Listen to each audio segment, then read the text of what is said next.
What's up, guys? My name is Anthony Ronning. I work at OpenSecret, and we work on this company called Maple, our private AI chat app.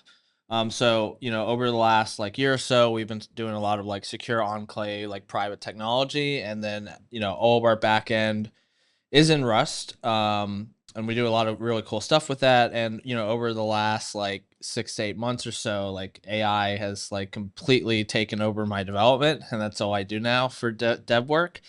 And I think it's actually really unique and cool that, yes, AI has gotten really good at making apps and making whatever you want. But specifically, I think it's really good at Rust code specifically. Even if you don't know any Rust, I think if you're vibe coding, I think you're honestly gonna have a better time vibe coding in Rust than you will in Python or JavaScript if you don't even know Python and JavaScript. So someone that's new to development, I think you're gonna have a little bit better time in Rust, which is historically been one of the hardest languages to learn and really get used to. There's a lot of compiler errors you'll run into, and you know it's a lot to learn Rust in general, let alone solve and debug errors and stuff. But usually with Rust code, if it compiles, it probably works.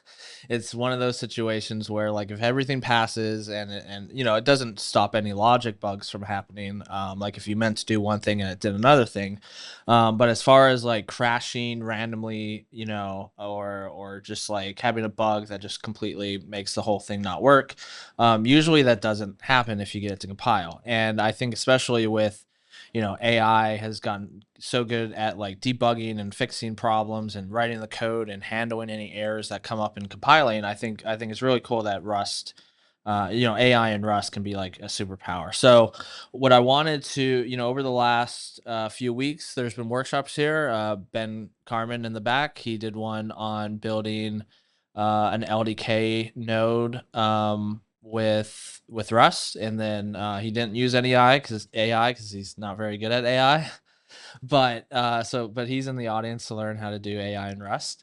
And then last week we had Paul Miller. He did a Rust GUI application, and he did use AI to help program that. He actually successfully made a Bitcoin wallet at the very end that could send and receive transactions, which is really cool to see.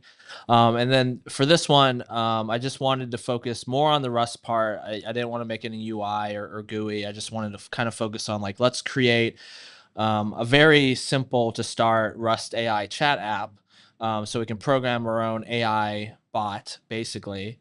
And then from there, just build it up. So I only have to start I was doing this last night after dinner and watching movies and stuff, and I was like, okay, let me create this workshop that with doing an AI workshop where you're just having the AI do all the coding for you, you never really know what you're going to get because it's all non-deterministic. It's all random. So we'll see how successful, and we'll see if the RNG gods bless us today. But basically, yeah, let's see if we can start from scratch. I'll go through some of the initial how to create your first Rust project and stuff like that. I mean, I guess the first thing is if you don't have Rust already, just Google install Rust, run this command in your terminal, and then you can get started from here. It'll install all the Rust libraries you need to start working with it. And if you want to see, we're going to go through this step by step, but if you want to follow along or if you get lost in any way, it's just github.com/AnthonyRonning/Rust-AI-tutorial. But yeah, let's go ahead and get started. So there's a lot of different AI tools you can use for development, and at any point, you guys can feel free to ask questions or stop me, or if you have any other insights you want to share, feel free to participate as well. But there's a lot of different AI tools. A lot of people know Cursor as one that does AI development, and it's pretty good. I mean, there's a lot of tutorials and content out there with Cursor, and I kind of wanted to make it a little bit more unique and more like what I use on a day-to-day basis. So you can totally do this with Cursor if you want. I think they have some free plans too that you can get started with. I think I even stopped paying for my Cursor subscription, so I won't use Cursor today.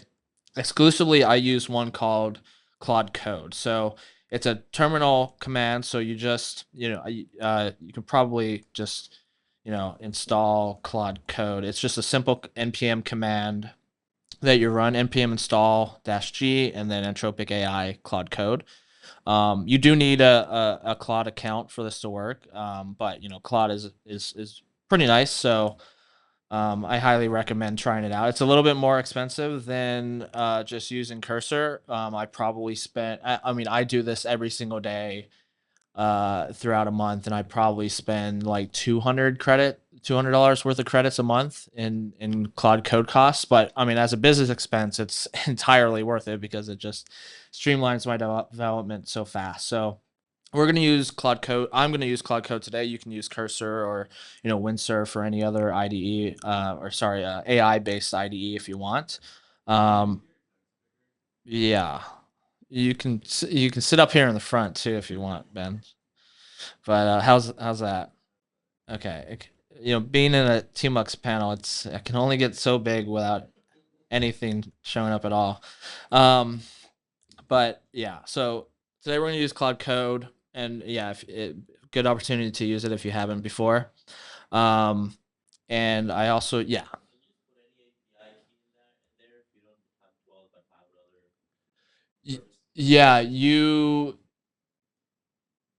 this Claude Code specifically only works with Entropic directly, and that's one benefit of using something like Cursor, is the fact that you only need like a Cursor account, and then they have all these settings for like putting in different models and API keys and stuff like that. So like that's one benefit of Claude, and there's a few other IDE 2E based ones like OpenAI just came out with Codex, and I think I have it installed too. But this is one that is very similar in style and everything. So if you want to kind of follow, I used it once before, and it wasn't as good as Claude Code, at least when it initially launched, and I just never used it again. But yeah, if you want to try out a new one and you don't have a Claude API key, it'll walk you through like the sign up flow if you don't have a Claude account initialized yet. But yeah, you do need to eventually you do need to hook that in at some point. But it walks you through it if you're trying it out. But yeah, so let's go ahead and just get started. So you do need Rust first installed. So do that if you haven't already. And I guess to kind of go over like what we're going to build here today to start out with, we're just going to build a Rust AI chat app through the CLI.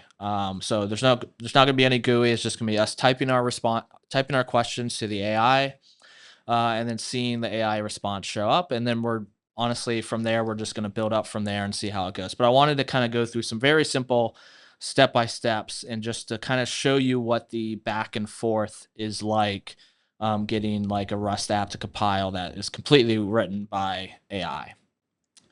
And so I went ahead and wrote some simple step-by-step queries to like kind of do this. And for this kind of demonstration, I'm also wanting to kind of show you how I prompt AI at the same time. A lot of people think they can just like give it one sentence and then it'll just create their entire business for them, and that's not really how it works. You really have to be, somewhat detailed, somewhat verbal in like what you really want, and also take things step by step.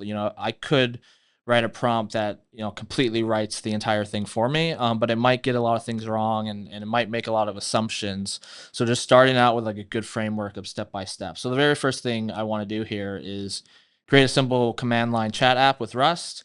I'm asking it to set it up, initialize it, just a very simple starter plan. So I'm just gonna copy these prompts just to kind of go through this a little bit quicker. But yeah, on the GitHub I showed you, it goes and it goes through each of these step by step. And another thing I really like about Claude Code is that it like, each step of the way, it'll, run the commands, it'll create, I've already done git init. So this is a good demonstration. One thing I really like about Claude is that it has this thing called like, no, tell me what to do differently. So in this case, I already did the git init. I kind of jumped ahead a little bit and did some of that. So I'm going to say, skip the git commands for now. And this is really my error because I already did that and I didn't tell it that I was going to do that. Okay. One question about models. Are you going to switch between models, between different questions? Yeah, I might through this. Yeah, so there's a few scenarios where I would do that, and I probably will before this day's over. Which one are you using right now? So right now I'm just using Claude Code, which uses Claude 3.7 Sonnet. Yeah. Okay, so because I told it to skip the git commands, it was like, okay, well your chat app is basically ready, and well, the first part of the chat app is ready, which just sets up a simple project. It says, I can run cargo run, and I think it's because it created a new directory. So let me just get into that. So cargo run, and it says hello world. So AI has completely taken over even the hello worlds of the world. um so yeah, so along each step of the way, I'm just gonna have it commit this for me, just so one thing that you really should do um in Rust, or sorry, when you're using AI, is to constantly be committing your code, because at any point in time it could completely screw up what it's doing. Um, uh, yeah, so initial commit, basic chat app structure. There we go. And if the AI just goes completely rogue and just screws up your entire project, you're not going to have a way to recover that unless you actually commit your code and stuff. But I don't think it did that. Why did it not do that?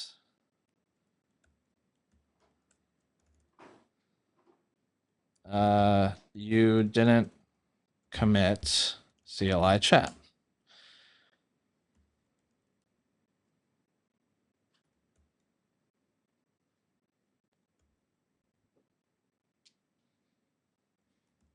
Didn't do that.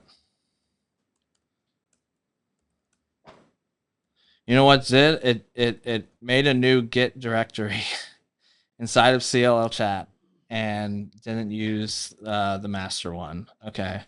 We'll just roll with that now. So now we're in this directory, CLI chat for everything. And if I do git log in here, we can see it actually did commit. So that's going to screw up when I push, but let's just ignore that part and move on. AI just made some initial assumptions that didn't get right, but it is what it is. We're not deploying this anywhere or even like committing it, so we'll just keep going on. So yeah, now we got a basic Rust program working, and now we want to create some. We want to pull in some libraries now that we know we're going to work with the OpenAI API. So I've just created a simple dialog here that's like, I want to add some dependencies for my work. I want to call OpenAI. I want to use some of the, I want to load variables from a file, just kind of giving it a basic structure of like what I know our app is going to do. So we're going to, it's already in that, so it's just going to proceed. It's going to install the dependencies and stuff like that, and get a basic structure for how we're going to do our app. And we can double check that it still runs, installs all of that and runs. Now let's start. We know, so with an AI chat app, we know we need like API keys and URLs and stuff like that to be able to communicate with OpenAI or any other model that we want to work with. So I'm just going to say like, hey, I want actually first commit my changes. After we do that, we know we want to load the environment variables and continue.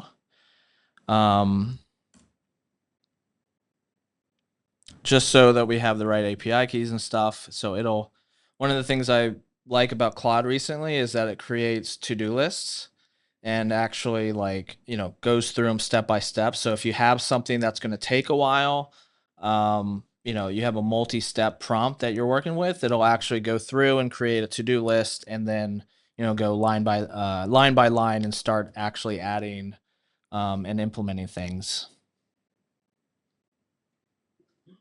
Can I ask about directory structure? Yeah. Do we want to have CLI chat inside of the Git repository, like CLI chat and source? Yeah, that's where I screwed up in the very beginning. I would not do this normally.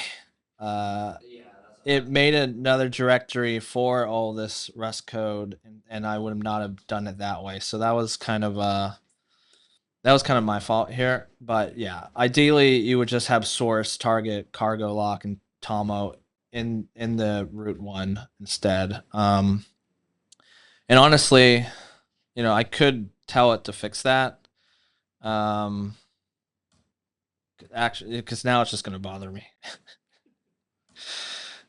Yeah, one cool thing at Cursor, like I ran into the same exact problem. It was like made the app and it was like, okay, let's git commit, but they have the new like edit command feature. So I just edited out that of a command. It just accepted it and moved on. Oh, okay, there must already be a repository. Yeah.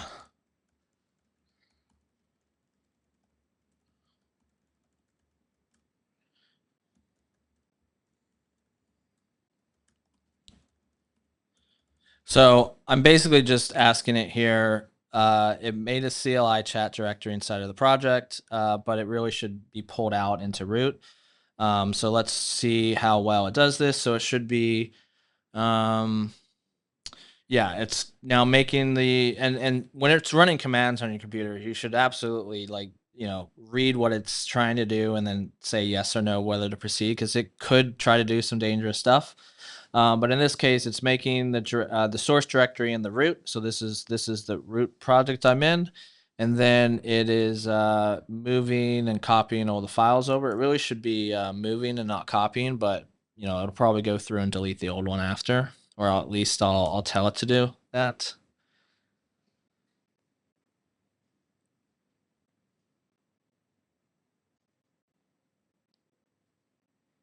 And yep, it still compiles properly.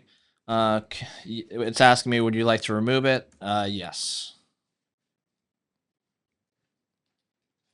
And especially when it's running RMRF, you should absolutely 100% know what it's about to delete, because that is a very destructive operation. The cool thing about Claude Code is that it doesn't let it touch files on different parts of your directory. So if you're in one folder, it will all the commands it's trying to touch or do only runs in that folder. And so if it tried to RF my whole system, it wouldn't. The Claude Code wouldn't let it do that. At least I hope it wouldn't. But yeah. So okay. So we're back to a project structure that we really want for our Rust program, which is a root source directory. We have a main.rf that loads config and says that it's going to use different models and configurations. We have a config.rs file here that loads from .env. So we have a .env file somewhere on our system, and it just kind of loads the basic OpenAI commands that we have, and it fills in the blank if we don't have it filled in, because usually this is common, but if you're running your own server for AI inference, you would point it to your server or to a different hosting provider. And then for this model, I actually want to use a different one, so we can go through that. So this one's called OpenAI model. There's an env.example. We want to move copy env.example to env. Open env. I already have OpenAPI key in my environment, and then I think I want to use what was I using in my other project? 4.0 mini is what I want to use here today. It's just a more knowledgeable, faster one than GPT 3.5 Turbo.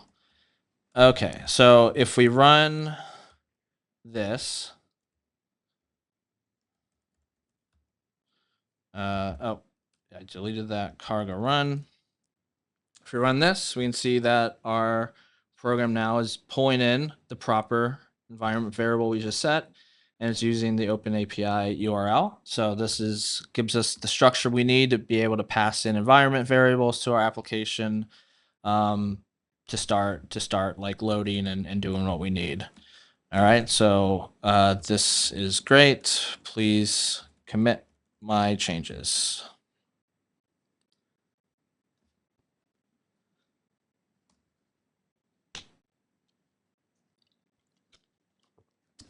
If you're following along, I'll also push those up so that we have them on our website here as well.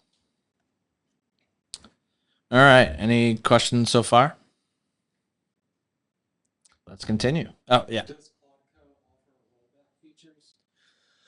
No, not like Cursor does. So Cursor's really good about checkpoints.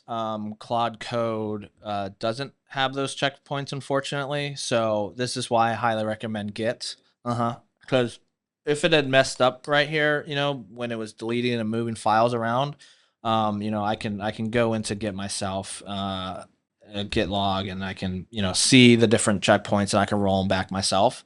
So yeah, definitely. And what I would normally do is like create a feature branch on my Git, do all my changes, like commit very often. You can always squash it before you merge it into master. Once you finally get to a place you're happy with, but I would say like commit often as you can. As soon as something kind of works, commit it and then move on and keep finishing up the feature and then squash it at the end. So yeah, definitely use commit heavily there. You have a lot of applications open, when you move around command tab. Do you find that the Claude code is more RAM friendly, or it's much more responsive than Cursor? Yeah, I mean, I haven't thought about the RAM aspect of it, but yeah, I mean, it just lives in your terminal and it's idle when it's not doing anything. So there's no UI framework it's rendering. There's no, yeah, things like that. So it's probably the most minimal, dependency as far as any apps. But yeah, I mean, I always have all kinds of apps pulled up and sometimes usually Cursor and stuff like that too. But yeah, I mean, I have 128 gigs of RAM, so I usually don't worry about memory very often. Yeah, yeah. All right, so let's continue on here. We created the Rust project, we set up dependencies, we loaded the environment variables, and now we want to set up the OpenAPI client, the OpenAI client. I'll paste this over to Claude and I can talk about what I'm doing here. So I'm telling it, create a client using the credentials we just loaded from the environment variables, configure it with the API key and base URL, create a client instance, and let's add some welcome message to the user to let them know that it's like ready to use and how to use it. So it's kind of going to go through here. It's going to edit these files. It's going to create the OpenAI config and then creates a client with it. And this is the client that will communicate over HTTP with OpenAI.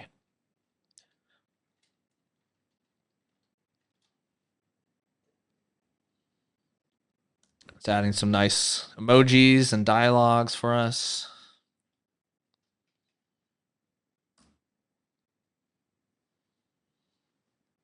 And I think it's really only, yeah. And so the really cool thing about Claude is that like it'll run cargo build or cargo clippy or anything like that to see all the errors that Rust could possibly say, and then it just follows up with any fixes if it spots anything. So in this case, it saw there was an unused variable and it just went ahead. It knows it's probably going to use arc at some point, but we're not using it yet.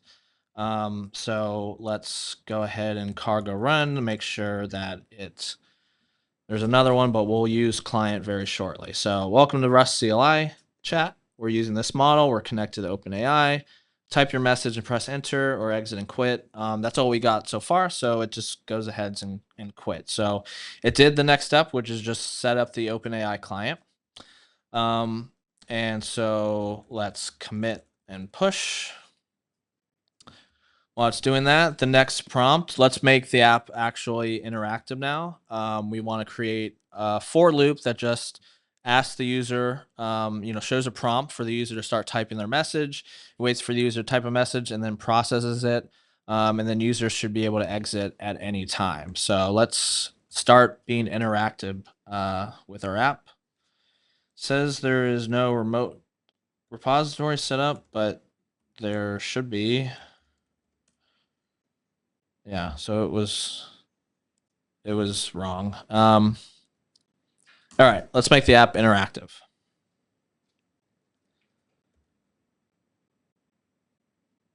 You got a nice setup, dude.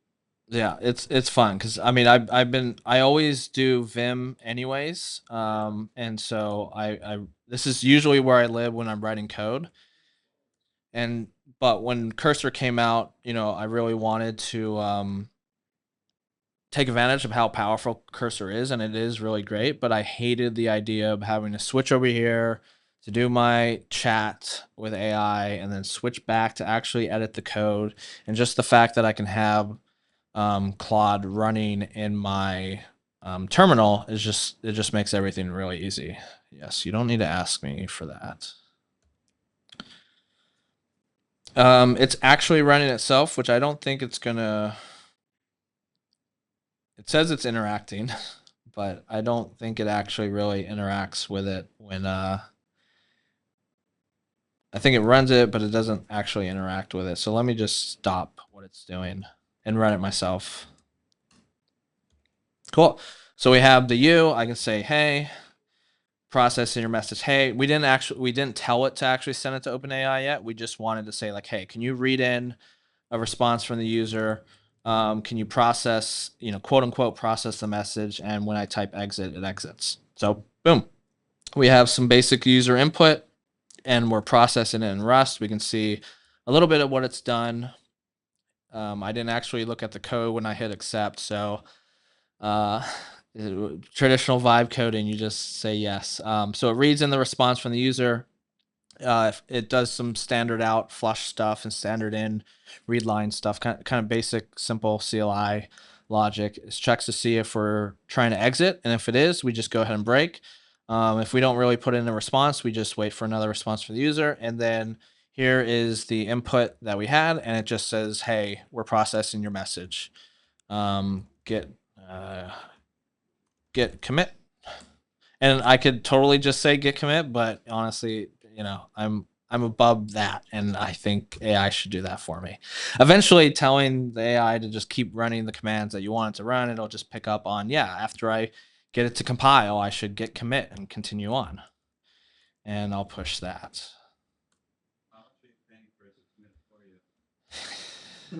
Enough to not have to think about it.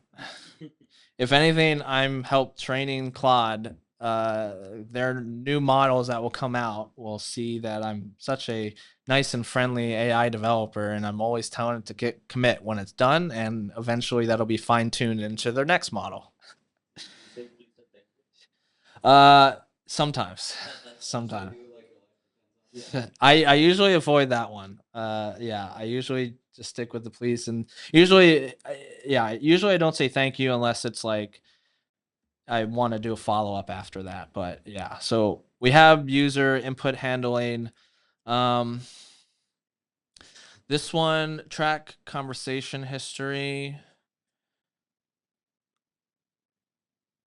Since we haven't added the API calls yet, let's go to number 7 instead. So we want to actually send the user's message to the AI.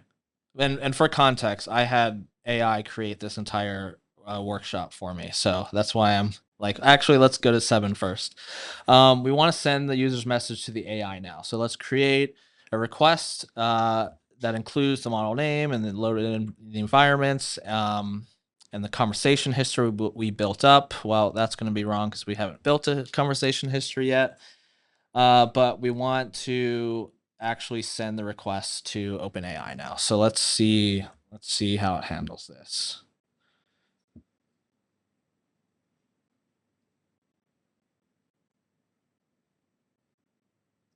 Okay.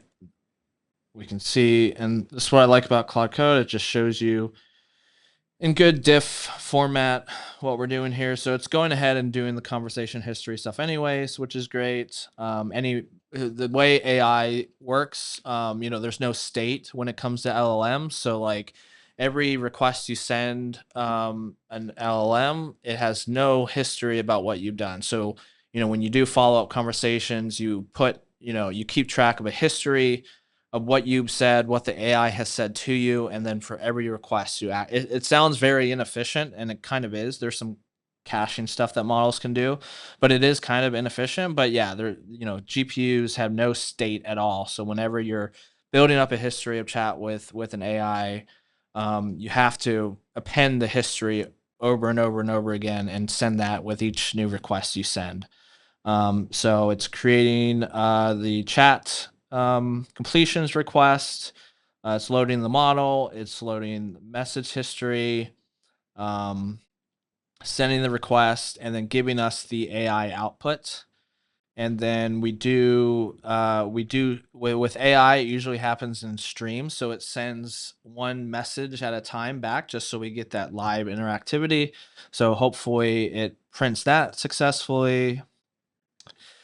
And then once it's done with its response, we add the AI response back to the conversation history that we had. And then we go through that for loop again so we can keep talking to the AI over and over again. So it looks like this is complete. We'll see if it compiles and if we have any errors. There might be a little bit of errors here, but we'll see if it fixes that for us.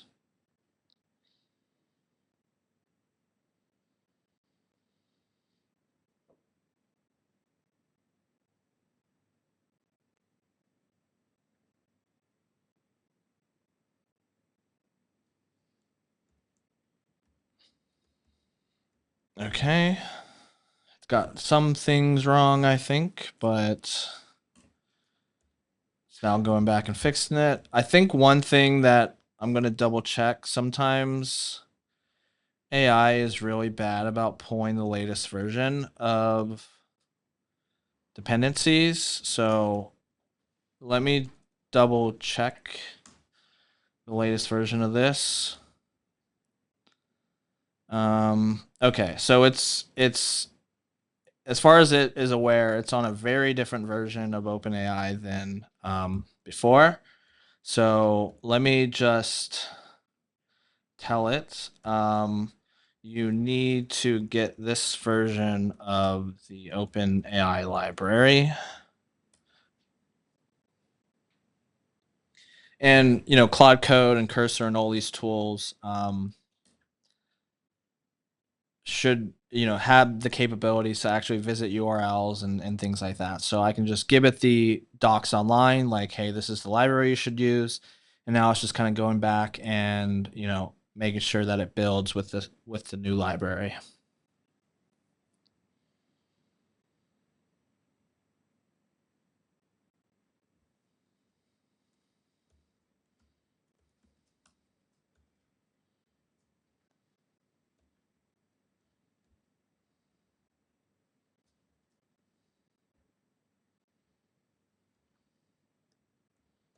Okay, there were some library changes between the two, so it's just going back and fixing that.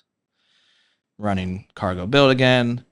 And it's really nice because, it's handling all of the compile errors for me. I don't have to sit here and argue with the Rust compiler nonstop, because that's a problem that you'll run into if you're typically writing Rust code, is that it's always yelling at you. But in this case, it's just yelling into AI, and AI is just yelling back and fixing the problem. So this is why I really like doing Rust and AI. We're having AI write Rust code. So now, and then, yeah, I've been a Rust developer for years now. So at least I can kind of see what it's doing. And, I know it's all pretty standard stuff. It's just changing the way it acts and stuff. So, yeah. And yeah, okay, there we go. See, because I kept telling it to git commit over and over again, it is now doing that for me. Okay, let's say hello world, and okay, cool. So we have 4.4 error here. Let's take this. Why did this happen?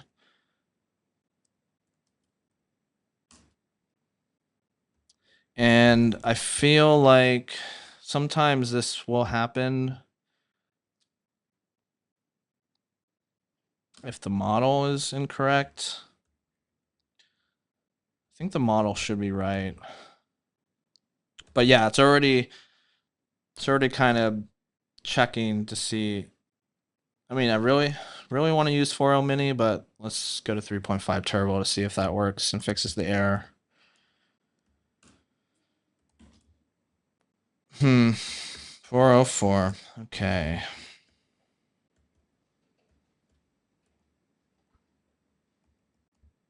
I wonder if it is. Your URL endpoint doesn't look like the correct one for the check completion API. Yeah, it's supposed to have like V1, right? Yeah. Actually, good call. It should be this. It should be this.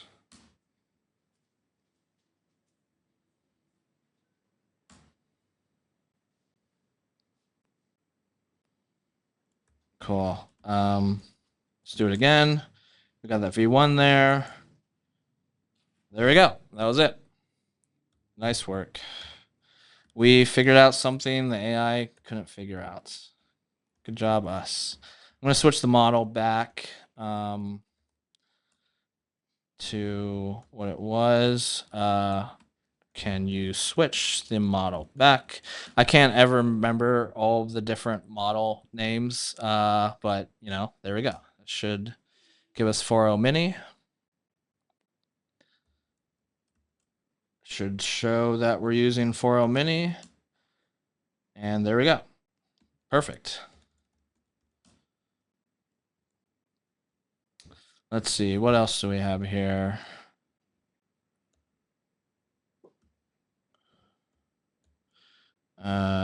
Yeah, good job. So it caught that it probably needs to update the env.example as well. So that was a good catch.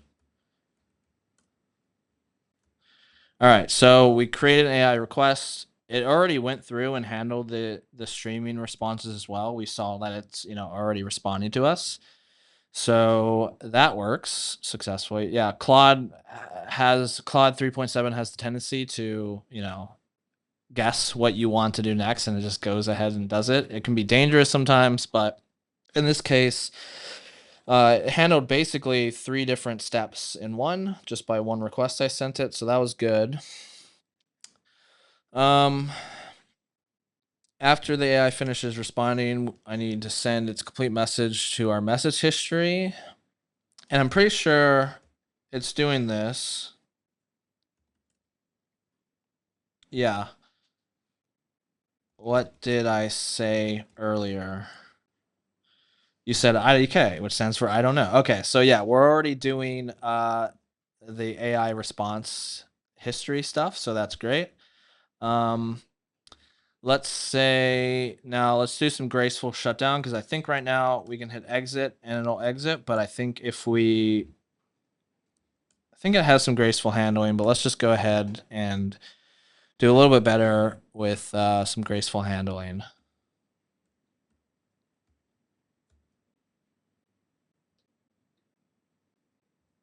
Now, has anyone here done, you know, built their own like AI chatbot or, you know, APIs and stuff like that before? That's good. Cool. So some very basic stuff, but it kind of like, you know, doing this, you kind of understand a little bit more like, you know, what's going on behind the scenes when you're using something like Cursor or Claude or you know, ChatGPT's app. Just working with the APIs more gives you a little bit better understanding about what it's doing. It's really just, yeah, it's really just normal API calls at the end of the day. Let's do some graceful handling stuff, which, you know, is a good thing to add to any app. Hopefully it doesn't make the complexity too much, but oh, and you know, we had some string conversion issues that went ahead and handled for us. It's going ahead and getting commit for us. And so this should work in practice. We can say hello. It's getting the U and AI part a little messed up. So let's go ahead and give it that bug. So it's saying U and then saying the AI response. So, hey, the U part is a little messed up here. Let's see if it fixes that successfully.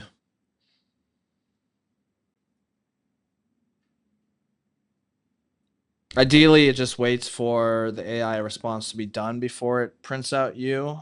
So it displays the initial prompt, doesn't flush it immediately, and just waits for. I think it should wait at a different spot, but I could be wrong. We'll see. We'll see if this works. Yeah, okay, that's what I wanted. Once it finishes the response from the AI, then it'll print you at the very end.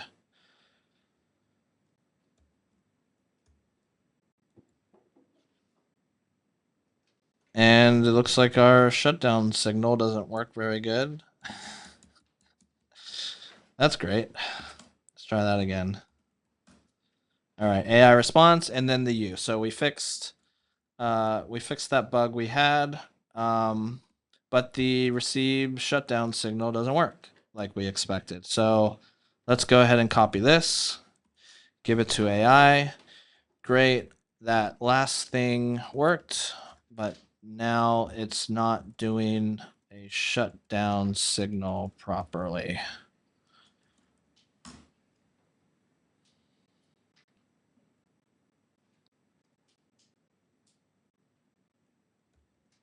All right, so force shutdown after a delay. I think it's waiting for like me to hit enter. Yeah, so it's stuck in the for loop, and I think that's why the shutdown isn't working successfully, because I think the for loop is just waiting for an input from me. So as soon as I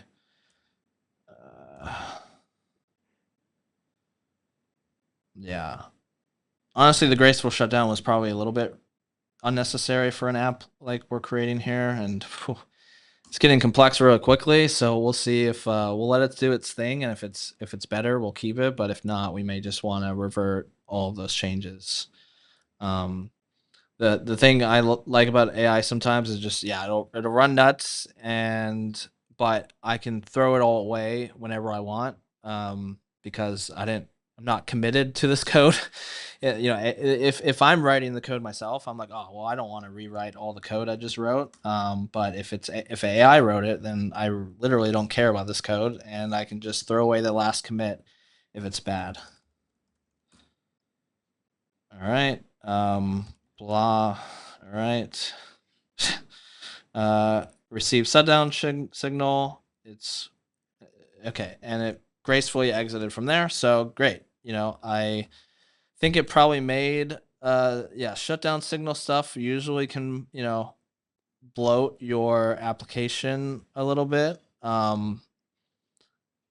It's like always constantly checking if it's running, and then breaking if it needs to. But one case where this might be helpful is, hey, tell me a long story, and then it actually, while it's streaming the responses to me, it received that graceful shutdown and it just ended. So that's kind of nice, actually. The fact that I can interrupt its response to me and it just cuts off completely, and so the graceful shutdown actually worked pretty well. So that's a nice feature enhancement from there. Looks like it's committed everything so far.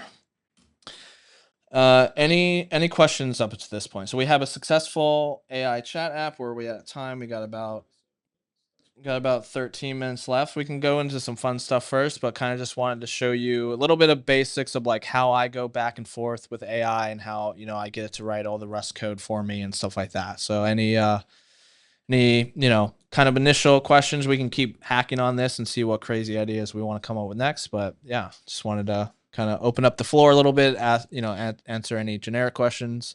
I think one thing for Austin, I said like what would I, where are some cases where I might go between, working with Claude Code and like pull in a different model. And sometimes what I'll do, so I have this thing called repo prompt that I use a lot to be able to copy and paste my code and have a custom I don't want to just give the AI my entire code base sometimes, because that's like a lot of context. So what I'll do is I'll select the necessary files. In this case, I just have 2 files here that I'm working with. So I'll just select those files. I'll select the README, and then I'll say something like, "Hey, I've got the basic structure of my app so far. What should I implement next out of my potential uh, future ideas?" And there's better models for like reasoning than just using something like Claude. So I'll usually do something like O3 or 4.0, or even go back to O1 Pro, which is pretty. I think O1 Pro is still pretty decent, but O3 is kind of like the latest reasoning model from OpenAI. So I'll take my code here, copy it over into the ChatGPT interface, um, to have more of a higher, it's like a better higher level reasoning model for it. So sometimes it takes a lot longer to think. It'll go through its thinking steps, and then kind of give me instructions on like what I should do next. And this one didn't take too long to think. It wasn't like that much code. Um, but what we get in the end here is like, hey, here's some next level features you can do. Here's the effort that it might take.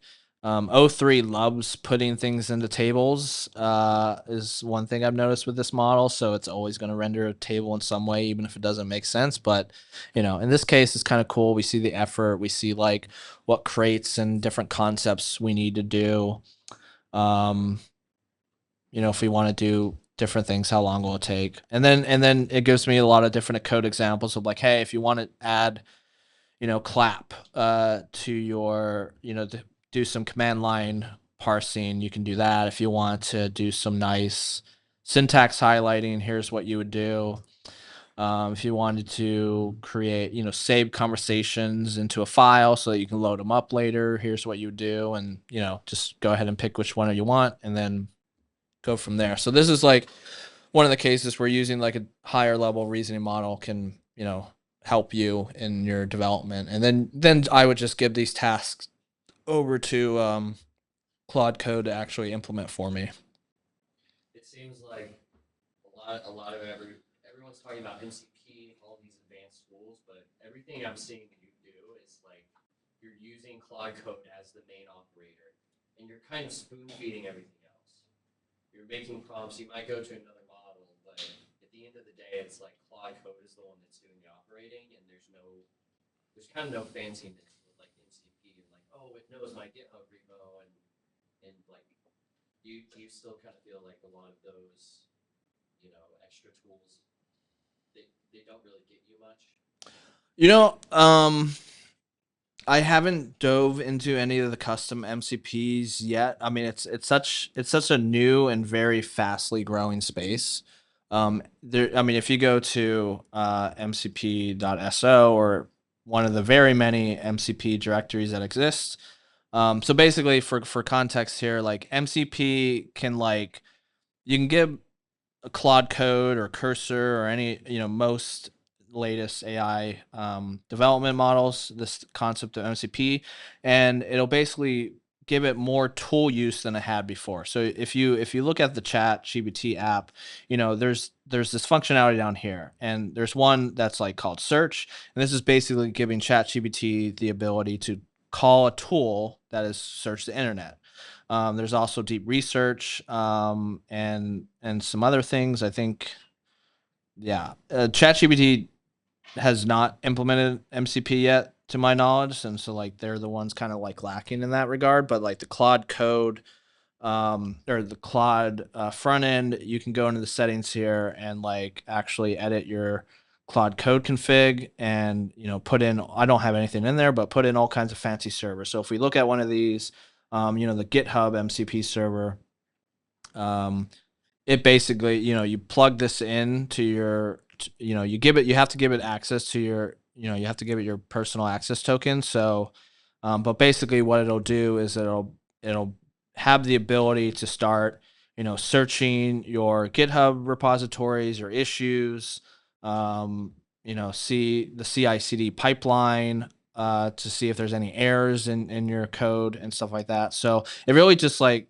gives you that extra functionality. So like I could, instead of just using Git, the Git command line tool here, I could say something like, "Hey, push a pull request and merge it for me," and it'll go and do that on GitHub. Or maybe like, there's a CI/CD failure. I would say like, "Hey, go check on that CI/CD failure, implement the fix, and then Git push it and merge it in if that succeeds." And it'll do all those steps. So it's basically like allowing any AI chat app to have this advanced functionality in a very abstracted way. So it doesn't matter what IDE or chat interface you're using, they could all have the ability to parse GitHub and do all those things. So that's really cool. But I have not used any of these yet because I feel like the base of it is really good to begin with, and I'm wary of letting it just go do a whole bunch of things on the internet on my behalf,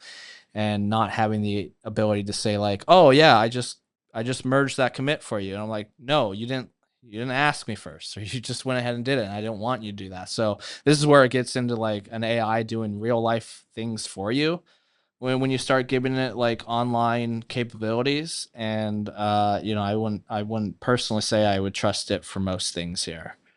Yeah, because it's just kind of like everyone's like, oh, you just need to use this tool. You need to use this tool because it's like, well, the GitHub issue. Oh, we could have used the GitHub MCP, or like we got the wrong endpoint for Open API. If we had the context docs MCP or something like that, like it solved it. Like it's kind of just like Yeah. the benefit that you get from that. It's easier to just go do it manually still.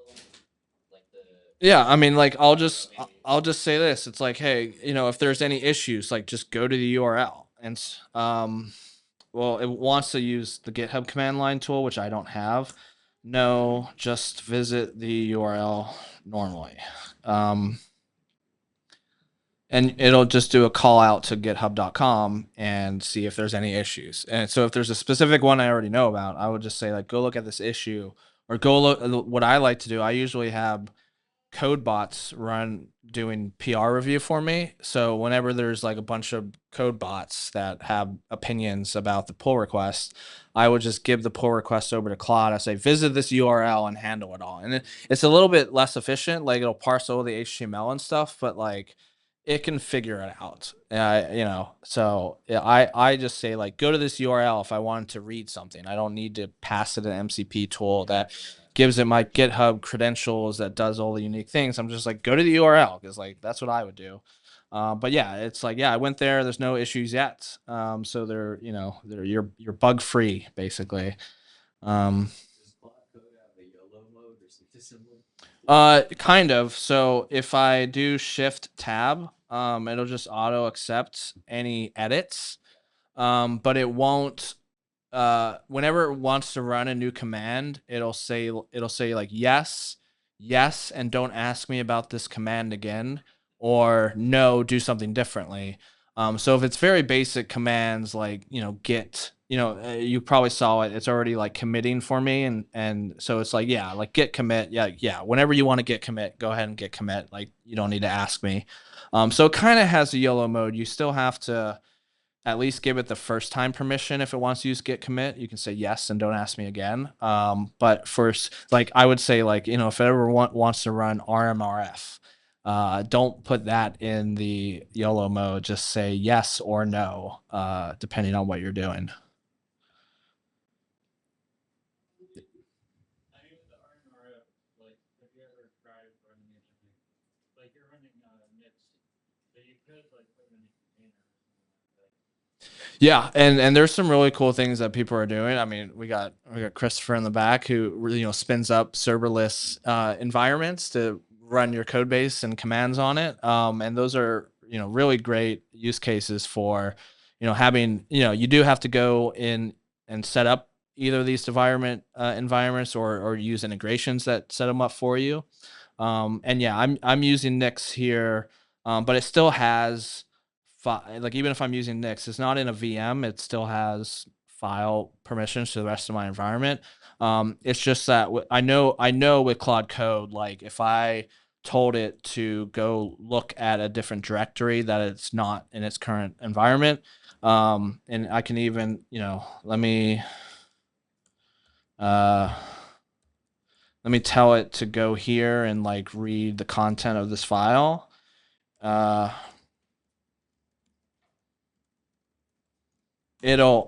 know it can't do that. Claude Code won't let it escape this directory. See, like illegal operation on that directory. So I know Claude Code has the well, it just figured out it's a way around it.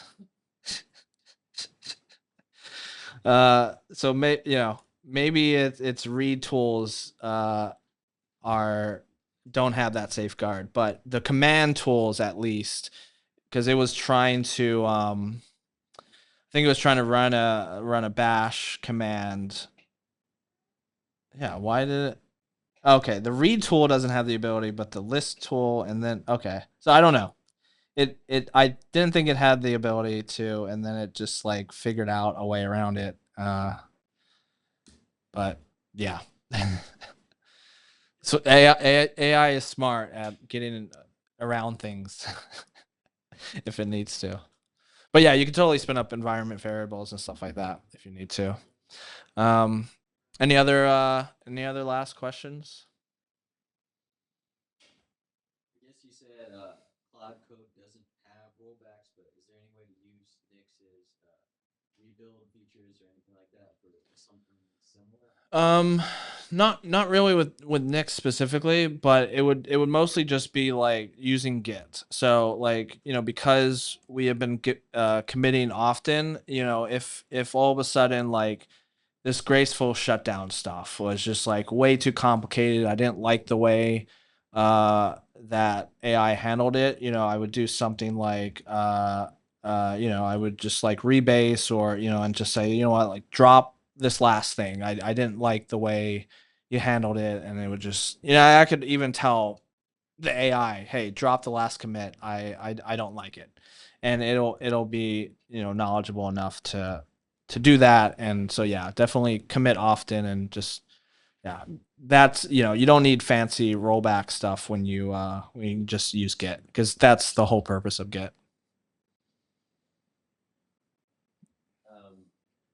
Good question, but is MCP basically like giving putting the API key as schema on the system prompt when you're talking to an LLM? That basically you're creating a tool and giving it the API key. You're not necessarily giving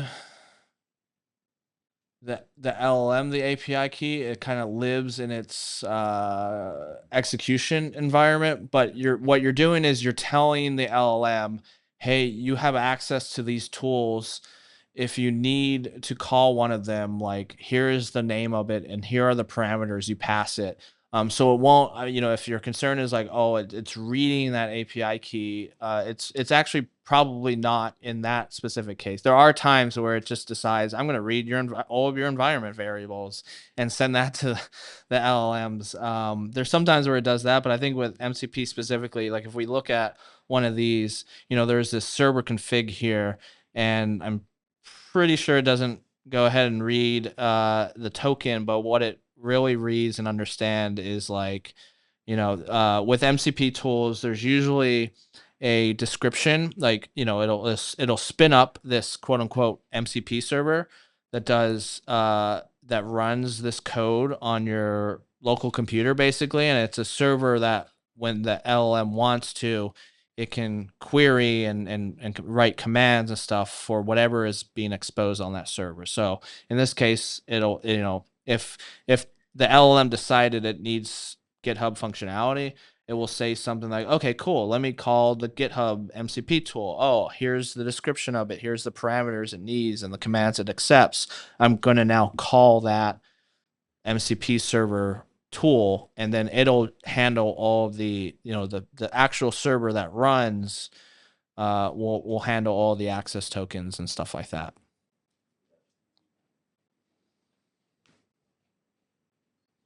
Cool. Yeah.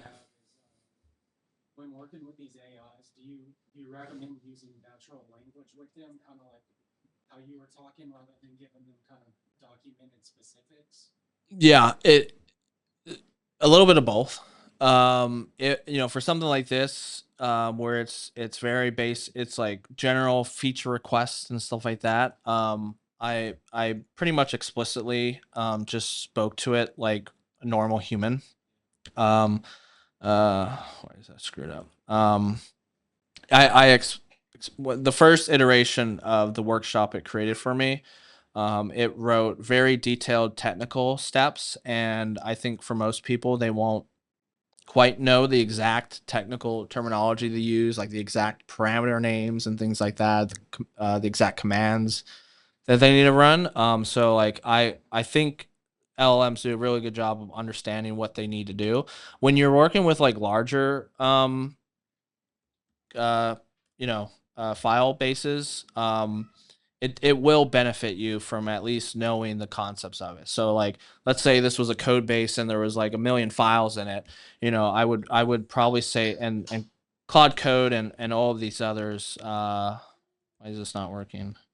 They usually have this autocomplete functionality, like look at the config file and see what that parameter name is that I need for host, and it'll just look at just that file, pull it in and stuff like that. So I think like if I knew exactly what I wanted at a technical level, I will go ahead and tell it that exact request. But sometimes like sometimes I'll do a lot of meta prompting where I gather requirements and technical information from the LLM in order to give it to OpenAI or another LLM to actually implement the changes for me.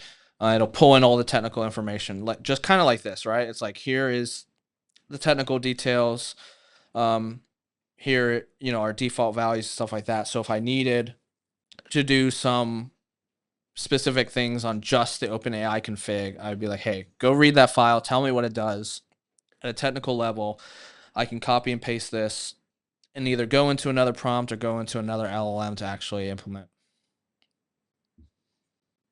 Cool. Well, that's all I had basically. So yeah, I'll be around all day. So if you need more Rust help, let me know.